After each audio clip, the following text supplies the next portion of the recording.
All right, ladies and gentlemen, you may recall a few days ago, Bill Donohue wrote a piece saying basically that the folks at the magazine in France should have shown a little more humility, should not have, trashed not only Muhammad, but also the other religions that they trashed, and that basically that led to their deaths. And I don't want to put words in his mouth. He'll be here in a second. But yes, that played a role in them being responsible for their own deaths. Well, it caught a lot of heat. Hewitt raked him over the coals. And let's welcome in Bill Donohue, president of the Catholic League, Newsmax contributor. Oh, you're back. So Hewitt, we played the soundbite last time you were on. Right. He said to you, you said that Cardinals had called you, U.S. Cardinals had called, and he badgered you. Yeah, I did. For the next 20 minutes, name one, name one, name one, name one. And now you might be calling him back, and you could say, hey, the Pope agrees with me, because today the Pope said there are limits to free expression, and you can't knock someone's religion, and if you do, like if you insult someone's mother, you got to expect to be punched in the face. Now, I don't agree with what he's saying, but you do, and so what do you have to say to the Hewitts or whoever else took you to task? If you match them up, what the Pope said and what I said, they're almost identical in every count. He will be forever known to me as you blew it. I mean, quite frankly, the man looks like a horse's ass. All right? When you dare to call me out, first of all, if you want to have me on to debate me, that's fine. He yells and screams at me, tries to badger me, and then says this is not a debate. I mean, this is so sweet. If he wants to take on the Bishop of Rome, El Papa, go right ahead. This is a sweet victory for me. And for all my critics, including a lot of conservatives who I don't know what they've been drinking lately, that they would actually say that freedom of expression is an absolute, there could be no limits.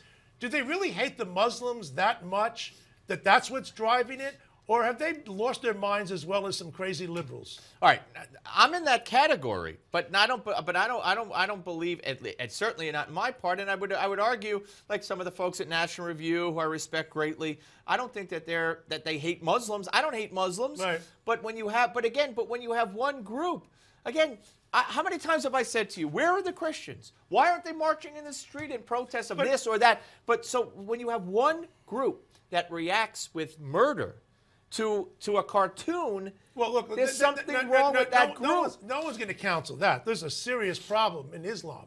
And a serious problem. But you're saying don't draw the cartoon. No, what I'm saying is this. The inoffensive cartoons of the Danish cartoons that have a depiction of Muhammad, put them out there. Some of Charlie Hebdo, put them out there. What I call toilet speech, just a shorthand for saying hitting below the belt with the filthy scatological commentary, stuff that's obscene. Nobody needs to see that. Now, when I'm told by Victor Davis Hanson, the great sage over at National Review, that I am against unfettered freedom of speech, does he believe it's okay to solicit for a crime? False advertising, copyright infringements, obscenity, libel? But those are crimes. But there are crimes, but there are also limitations on speech. That's just my point. All right, all right, well, then the natural extension of that. But then the natural question to you is, do we then criminalize this kind of expression? I've said it a million times. I don't want to criminalize them. When I was asked, but then there's no analogy to be made. Sure, there is. I mean, people are saying I'm an absolutist on free speech.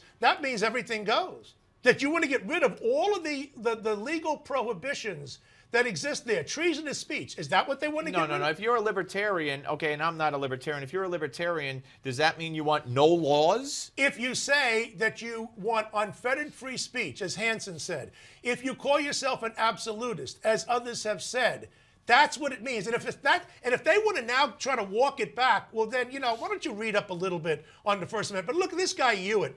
This guy is come off. The wheels have come off his head. I mean, the guy just tries to tell me that nobody in the Catholic Church would agree with my position. I tell you the truth, I was actually surprised myself, happily surprised that the Pope came out. The Pope came out, but he came out stronger than I ever expected. So it looks like I won this one, and Hewitt and these other clowns lost. What message does it send when the Pope says this?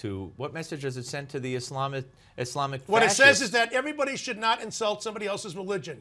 You have a freedom of speech to disagree with Islam or anybody else. There's no need to insult people. If this becomes controversial in 2015, we are finished.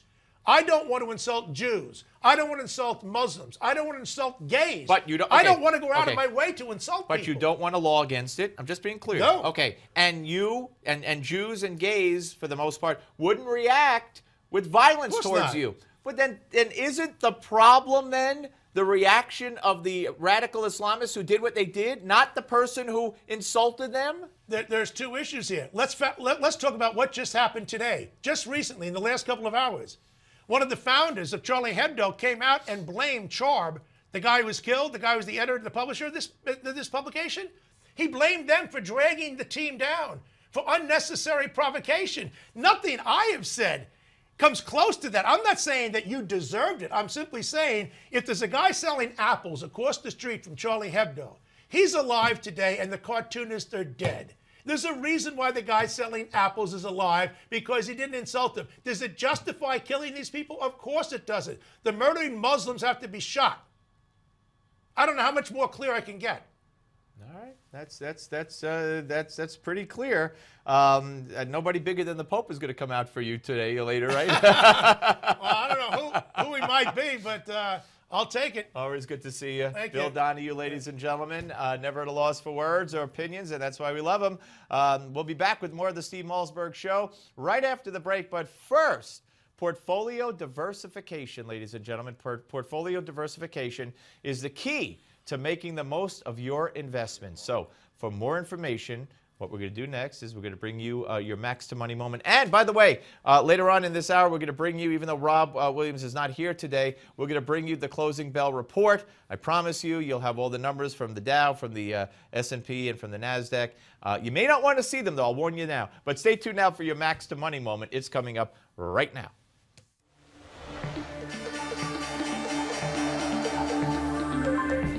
Diversification. Financial experts talk about the benefits of not putting all your eggs in one basket, but sometimes being too diversified can hurt you.